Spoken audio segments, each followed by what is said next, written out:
Hello everyone, welcome to my channel.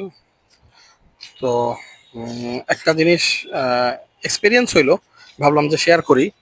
আলু shipment নিয়ে recently আমরা সোহেল ভাইয়ের এখানে আলু শিপমেন্ট করলাম রিসেন্টলি। তো আলু শিপমেন্টে দেখলাম যে কয়েকটা জিনিস ডিফারেন্স।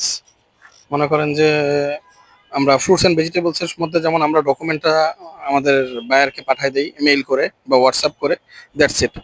আর এয়ারলাইন্স যে কার্গো এয়ারলাইন্সের মাধ্যমে আমরা শিপমেন্টটা করি তাদেরকে আমরা ব্যাংক সার্টিফিকেট 1 মাস পরে দিলেও কোনো সমস্যা হয় না। একটা জিনিস দেখলাম, সেটা হইতেছে যে প্রথমত বায়ার যে ডকুমেন্টটা করে, মানে বায়ার যেই শিপিং লাইনের মাধ্যমে, যে জাহাজের মাধ্যমে আলু কন্টেইনার যাচ্ছে, সেই শিপিং লাইন ডকুমেন্টস ততক্ষণ পর্যন্ত দেয় না বা কাস্টমস থেকে ছাড়ে না যতক্ষণ না আমরা ব্যাংক সার্টিফিকেট,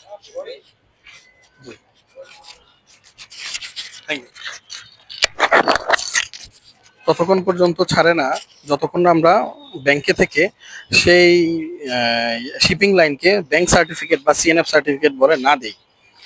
তো আমাদের যে সিএনএফ মামুন ভাই, উনি আমাদেরকে শিপিং লাইন থেকে যে সিএনএফ সার্টিফিকেট বা ব্যাংক সার্টিফিকেট হইতেছে বিদেশি এয়ারলাইন্স বা বিদেশি শিপিং কোম্পানিগুলোর জন্য, যারা কিনা আমাদের কার্গো প্রোডাক্টগুলা ক্যারি করে, তাদের জন্য ব্যাংক সার্টিফিকেট লাগে। এবং ওই ব্যাংক সার্টিফিকেট বা সিএনএফ সার্টিফিকেট দেখিয়ে তারা বাংলাদেশ থেকে টাকা নিতে পারে বা ডলার নিতে পারে। তো তারা ওইখানে আমাকে তো মামুন ভাই পাঠাইলো যে ভাই যে সিএনএফ সার্টিফিকেটটা তুলে দেন।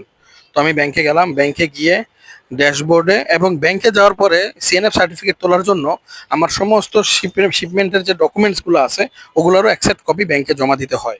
এগুলো অনলাইন হয়ে যায়।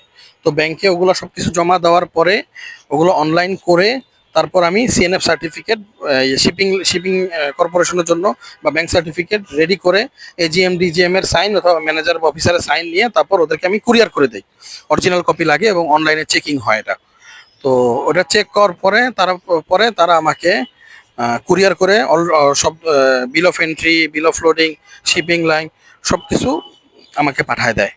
তো ওগুলো পাঠানোর পরে ওগুলো আবার আমার ব্যাংকে, ফ্রুটস অ্যান্ড ভেজিটেবলের ক্ষেত্রে ওই ডকুমেন্টগুলো আমরা ব্যাংকে যে কোনো সময় জমা দিলে হয়, বাট আলুর ক্ষেত্রে বা আমি যা বুঝলাম ড্রাই ফ্রুটের ক্ষেত্রে একটু ডিফারেন্ট হচ্ছে। ওই ডকুমেন্টগুলা আলুর যে ইম্পোর্টার বা আমার বায়ার মাল তখনই ছাড়াইতে পারবে যখন কিনা আমি এটার পেমেন্ট ব্যাংকে দেখাবো। পেমেন্ট দেখানোর পরে ব্যাংক ওই কপি ডকুমেন্টগুলো এন্ডোর্স করবে। এন্ডোর্স করার পরে এটাকে আবার নোটারি করাইতে হয়, ওটাকে আবার সৌদি এম্বাসি করাইতে হয়, ওটাকে আবার আরো অনেক কি জানো ট্রান্সলেট করাইতে হয় আরবিতে। এই সমস্ত কিছু করার পরে তারপরে গিয়ে ওইটা আমাদেরকে সৌদি আরবে কুরিয়ার করে দিতে হবে বা করে দিতে হয়। তারপরে গিয়ে সৌদিতে তিনি মালটা ছাড়াইতে পারবে। So lots of complication out দেয়ার।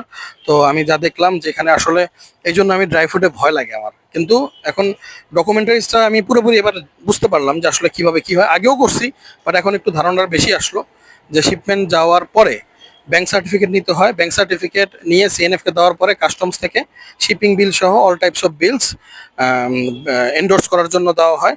ওগুলা এন্ডোর্স করে এবং নোটারি করতে হয়, নোটারি করে আবার এম্বাসি করতে হয়, এম্বাসি করার পরে আবার ওটাকে ট্রান্সলেট করতে হয়, করে তারপর বায়ারের কাছে দিলে বায়ার ওটা দিয়ে মাল ছাড়াতে পারবে। এর মধ্যে যদি ডকুমেন্টারিজে কোনো রকম ভুল হয় মাল ছাড়াতে পারবে না, আবার বাংলাদেশে ডকুমেন্ট আনতে হবে, ওটা ঠিক করে দিতে হবে।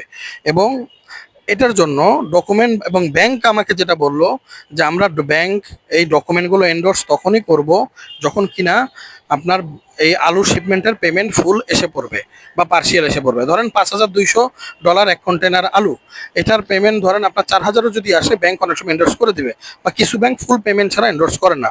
দ্যাট মিনস ড্রাই ফ্রুট হোক বা ফুড স্টাফ হোক বা আলু হোক, এগুলো করার ক্ষেত্রে এই জিনিসগুলো অবশ্যই জেনে নেবেন, যাতে এগুলো জানা থাকলে আপনার ডকুমেন্টস আটকাবে না, শিপমেন্ট আটকাবে না। পেমেন্ট আগে আনায় নেবেন, তাহলে মনে করেন সব ধরনের সুবিধাটা হবে ডকুমেন্টসের লাইনে। আর আলু কিভাবে করে, প্র্যাকটিক্যাল করে না করে, এটা আমার ধারণা এখন কম। ওটা দিয়ে একদিন পারলে একটা প্র্যাকটিক্যাল ভিডিও বানাবো। Thank you for watching my video.